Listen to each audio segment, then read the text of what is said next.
but we have six very important people who are going to share with us their eco-anxiety and their eco-anger and their engagement with what's happening to our planet. And I really want to go straight to that. So I will ask them all to keep their remarks down so that you all get a chance to talk. But first, let's hear from them, because they're going to, what they do is they sort of kick us off and they engage us in the work that they're doing. I will start with Nwabisa Mjoli, I hope you've all read their bios. She's with the Roots to Resilience Program Officer. Nwabisa, please introduce yourself to the group. Good evening, everyone. I hope everyone can hear me. My sound fine. Hello, everyone. My name is Nwabisa Mjoli. I work as a program coordinator for Roots to Resilience. Roots to Resilience is a sustainability education program that provides experiential-based learning to cultivate sustainability leadership and resilience mindsets. We work with students as well as youth looking for employment. I was born and raised in a small town named Alice. It's in the Eastern Cape. Eastern Cape is the second largest province in South Africa, and also one of the poorest and least resource-based provinces in South Africa. We pride ourselves with the fact that the likes of Dr. Nelson Mandela, the former president of Zimbabwe, Robert Mugabe, they obtained their law degrees at Fort Hare University. Fort Hare University is where it is located in Alice, as well as really other prominent political leaders in South Africa who went to that university, like Chris Hani and Archbishop Desmond Tutu. I then got the opportunity and just really lucky enough to get government funding. I studied at one of the best universities in South Africa, that is Rhodes University, where I majored in geography and environmental science. Thanks, Gary. That's great, Nwabisa. Thank you so much. It's a great beginning. Sacha, I'm coming straight to you. Sacha Wright, who is a force of nature herself, but also works with Force of Nature. Please introduce yourself. Hi, everyone. I hope that you can hear me okay. All good? Okay, I'm Sacha Wright. I'm a student. I'm 21 years old, and I'm living in Montreal in Canada right now. I'm about to graduate from my undergraduate degree from McGill University, and this summer, I'm starting my full-time position as the research coordinator at Force of Nature. We're a nonprofit based in the UK, and we work with young people in processing their feelings about eco-anxiety and channeling these into meaningful action. My background is that I'm from Calgary, Alberta. If any of you have heard of Calgary, Alberta, you might associate it with the oil sands or the tar sands. I come from a family that works largely in the oil and gas industry. And at school, I study environmental science and global health. So in all honesty, I came to this work out of a bit of desperation. Last spring, I was studying in the University of Edinburgh, and I was just inundated with complex and quite honestly terrifying information about the state of the world. I connected with Clover Hogan, who's the executive director of Force of Nature, over Instagram when I reached out to her after reading a bit about her work with eco-anxiety, which was a topic that I had never even heard before. And she decided to take me on board with her in starting Force of Nature. I remember telling her that I didn't think that I was qualified for the role, and she said that as a young person, I basically have a PhD in eco-anxiety, which I think might be true for all of us. So I started running free workshops each week with young people experiencing eco-anxiety over Zoom in the pandemic. And that's how I learned to talk about our feelings about climate change, just by conversation with other young people. So I'm thrilled to be here today to represent both my viewpoint and the viewpoint of the young people that I've spoken with. Thank you so much, Sacha. I'm now coming to Maezie, to you. It's great to have you with us. Please introduce yourself to the group. Hi everyone, I'm Maezie. Hope you can all hear me all right. I'm a sixth form student from Sussex in England, currently studying for my A-level exams, and I'm also a youth climate ambassador for a UK-based charity called Global Action Plan. So I became involved in this charity at the end of last year, and I kind of heard of it through the Youth Climate Summit that they held, which was a fantastic event where loads of young people from across the UK came together and to produce, promote and create resources and events held across the week to really educate primary and secondary school students about climate change, the environmental crisis, and how valuable and important each of our voices are, and to standing up, making sure that we're heard, and also coming to terms with our own anger and frustration. It's an honour to be here today with so many fantastic people, and I'm really looking forward to the conversation. Thanks, Maezie. Dumisa, can you join us? Are you there? Yes, I'm there. Great. Well, please introduce yourself to the group. That's great to hear your voice. Hi, everyone. My name is Dumisa. Sorry. My name is Dumisa Mgudu. I'm from Fulani, Cape Town. I was born in the Eastern Cape, in the rural village of Tofimvaba. And due to the centripetal and centrifugal forces, I moved to the Western Cape to study. Yes, and recently I'm a recent graduate from the. Oh wow. I'm a recent graduate from the 3 months course for sustainable futures / work readiness with roots to resilience and Africa Tikkun. I'm a climate change activist, and I'm from a community where people are mostly concerned. I mean, putting bread on the table, and the prominent struggles are that of unemployment and lack of service delivery. And then if you ask them about climate change, I mean, it's in the bottom of their worry list. And all they worry about is it's the energy to go to school when they wake up, energy to cook, and energy to connect. Like myself right now, I've been struggling to connect, as opposed to waking up, dreaming of or thinking of the green economy, the green energy, and the green planet as well. Hi, everyone. And as you said, my name is Ayakha Melithafa. I'm a climate justice activist. I began my activism journey a couple of years ago after Cape Town, where I live, was experiencing a severe water crisis. And that basically fueled me to continue in my journey. I joined the African Climate Alliance, which is basically under the Fridays for Future movement, but adapted to a South African context that fights against injustice and climate inactivity here in South Africa. I'm now the non-executive director of the African Climate Alliance. I'm also the founder of the Ayakha Melithafa Foundation, as well as a commissioner for the commission, the Presidential Commission, the Presidential Coordinating Committee on Climate Change. We'll be having a meeting on the 7th of May to try and move the world, actually South Africa, to 100% renewable energy by 2050. Other than that, yeah, that's my side of the story. Hello everybody, my name is Emer, as Darius told you, and I am 18 years old. My environmental journey started a few years ago. It started because I was angry, and so this discussion is most certainly relevant to me.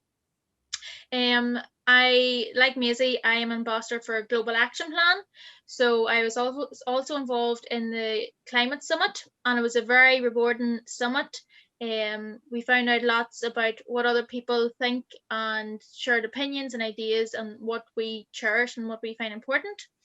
What do you think of this concept of anxiety, is it something that we should be making people more anxious? There's a conversation going on about whether people get paralyzed by the fear of what's happening, or whether in fact you ought to be encouraging people to think about the things that they can all do. And I'm really curious from your perspective, what is the best way forward, and how comfortable are you with this language that we're using of anxiety and anger? And is it something you want us to continue to talk about, or you feel that there are better ways of addressing this? So taking it back to the first question that you asked about anger and anxiety in our community, for me, it's a very tricky subject because on a realistic perspective, there isn't much anger and anxiety when it comes to the environment in our communities, because we have so many other socioeconomic problems. So you can't tell someone to care about the environment when they don't even have the money to put food on the table that day. So for me, on a personal view, I experienced anxiety a lot when the crisis hit us here in the Western Cape, and I was I was so destroyed, and I couldn't understand why this was happening. And when I went to the internet and did my research and then found out about my worst fears coming true, that global warming is real, climate change is here, and the world could be ending in a couple of years if we don't move in the right direction. And I really did battle with that a bit until I found Project 90 by 2030, which is also an environmental club that I started. I joined in about grade 11. So in a perspective from my community around me, even when I was trying to get more people to understand climate change or to partake in joining the protest, just learning more about climate change, they were very dismissive, because they were like, are you serious? Why are you talking to me about climate change when there's so much crime in our cities, where there's so much abuse in our cities? So for me, it was very hard to convince people to care about the climate, to care about the environment, because they had anger and anxiety for other things that's not climate change.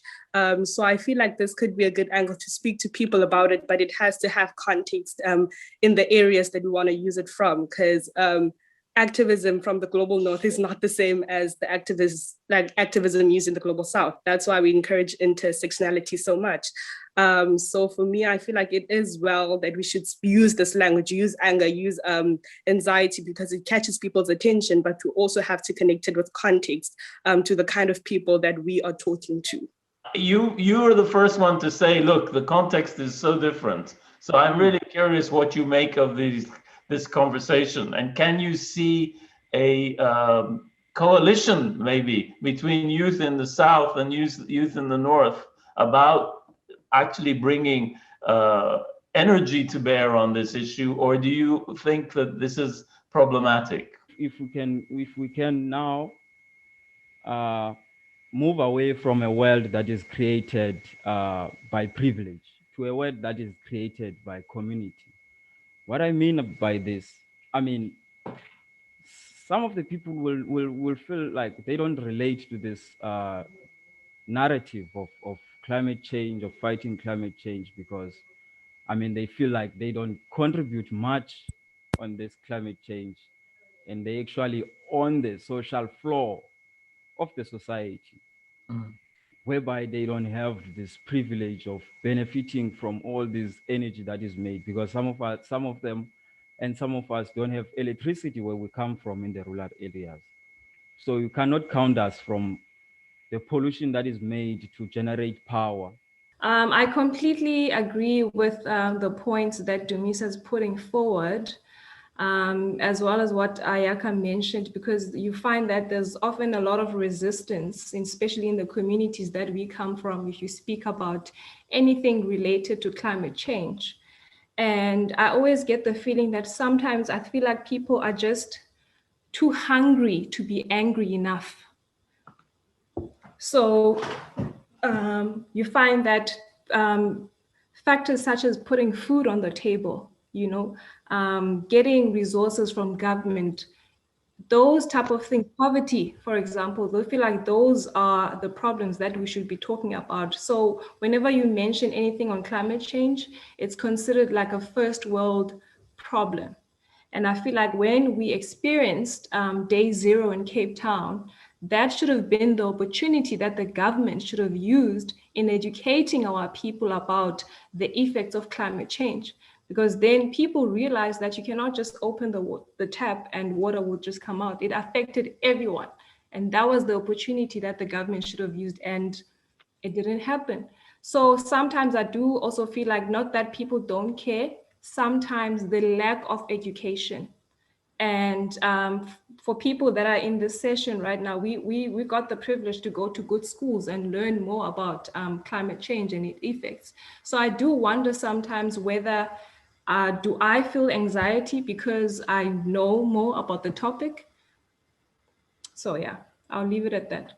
I love the fact that you've brought the politics of reality into bear here, and I think this is probably what is in the chat in volumes.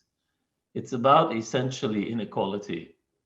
It's about who has created the problems. Now, what I wanted to add is that if, like, going back to the education part, if you can start maybe teaching children from primary school, because once you start teaching about climate change at high school, then it's hard to teach an old dog new tricks. So if you start with a kid, like when they are young, they grow up knowing that they need to be conscious of the climate and how the climate change is going to affect our lives in the long run. So teaching a kid from primary school, then going to continuing with the education at high school level, and then maybe tertiary level, then maybe like our minds will change, because we feel, especially in our communities, we feel we can't be trying to fix problems that we didn't make or we didn't create.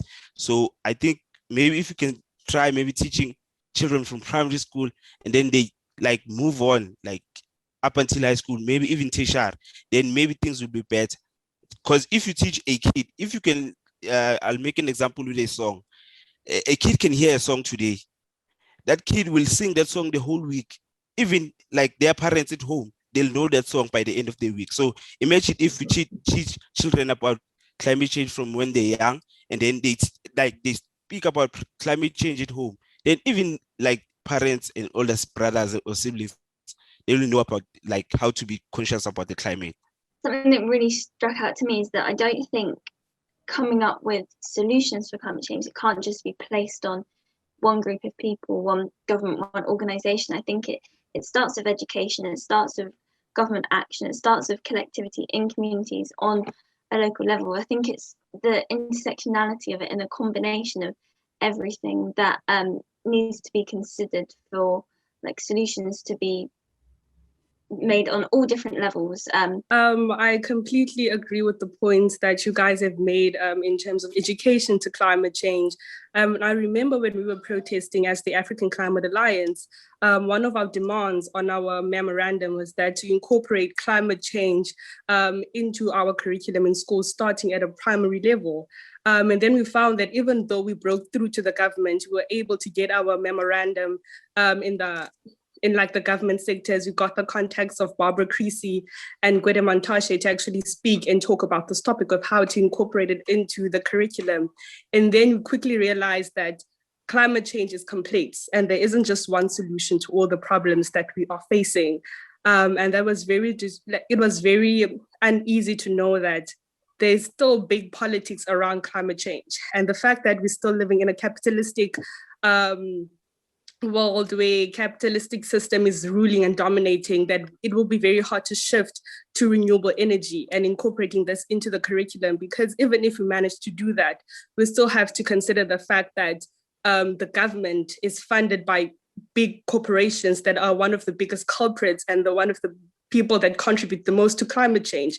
So we can't really forget the politics around climate change, that even though we know that moving to renewable energy is cheaper, even though that we know that renewable energy is more safe and more sustainable for the environment, there are a lot of people, big polluters that are benefiting from acting like climate change is not real. And that's really the mindset that we have to change. The fact that the capitalistic system and the capitalistic mindset and individualism is one of the most important factors that we have to consider when talking about climate change, because we can change at a small scale, everyone can make a difference, but then we don't have the time. We have to come together as a collective and really push to get the big polluters and the big corporations held accountable for their actions, because the more that they profit, the more that they're destroying our lives on a daily basis, and they don't really care as long as they're gaining power and profit from it. So that's my opinion on that issue. If I could just make a point about systemic change, I think it's important to be conscious of how we talk about systems.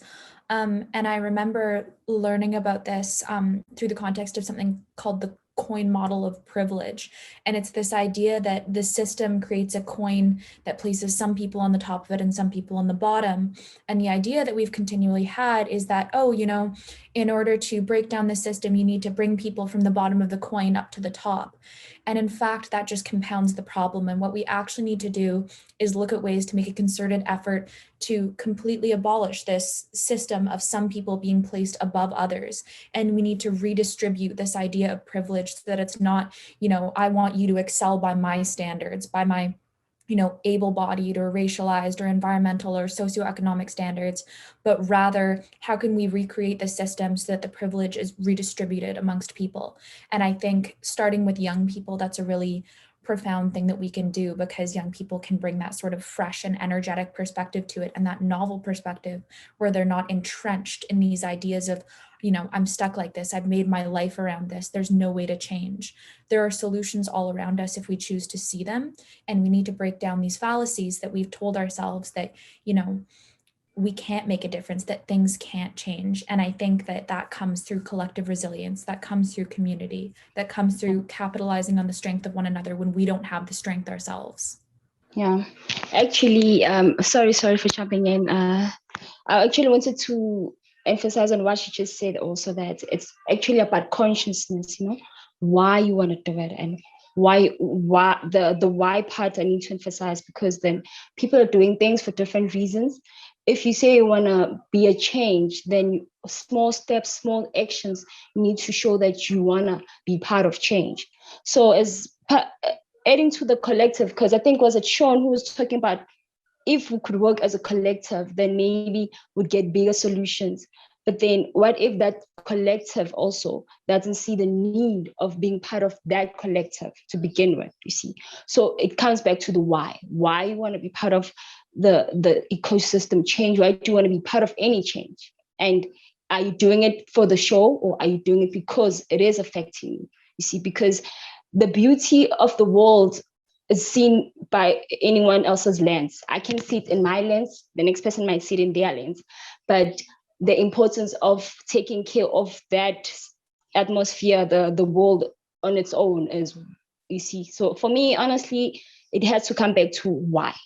We're reaching the end of our time together, and I wanted to make sure that we let our 6 panelists have their say and conclude. My last words, but to first respond to or touch on what Tamsanga spoke about. I mean, I understand this whole topic of climate change is kind of has those relationship triggers. I mean, who are you to tell me about climate change? Where do you stay? You know, all sorts of things. How much do I contribute to this climate change? And all sorts of questions that you ask yourself. But today, yes, I want us to think, guys, all of us, that what the world needs from us, I mean, the environment needs from us, with all this growing pollution, the climate change, the depletion of natural resources. I think from my side, what we need is a sustainable living.